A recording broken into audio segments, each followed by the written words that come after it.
22 March એટલે વિશ્વ જળ દિવસ. પાણીનો બચાવ કરવો એ દરેક નાગરિકની નૈતિક ફરજ છે. પાણી વગર જીવન અશક્ય છે. તે હવા પછી જીવનના અસ્તિત્વ માટે બીજું સૌથી મહત્ત્વપૂર્ણ તત્વ છે. આપણે પાણી બચાવવું જોઈએ કારણ કે જીવન જીવવા માટે તે ખૂબ જરૂરી છે.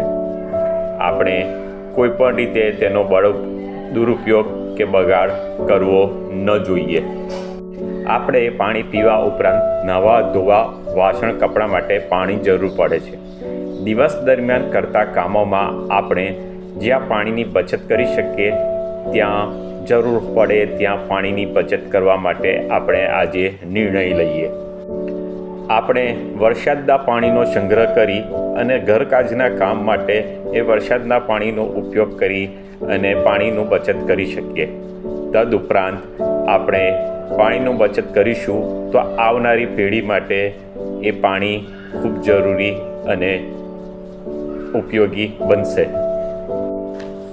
આપણે આપણી પેઢીઓ માટે પણ પાણીની બચત કરવી જોઈએ અને પાણી બચાવવું જોઈએ. આપણે તળાવ, સરોવર, નદીઓ, અન્ય જળ સંસાધનોમાં કચરો ન નાખવો જોઈએ. ચાલો આપણે સાથે મળી અને વિશ્વ જળ દિવસની ઉજવણી પાણીમાં સ્વચ્છતા અને પાણીનો બચાવ કરી ચાલુ કરીએ. તો આજથી આપણે નિર્ણય લઈએ કે આપણે પાણીનો બચાવ કરીશું, પાણીનો બગાડ નહીં કરીએ. જય ભારત, જય હિન્દ, વંદે માતરમ.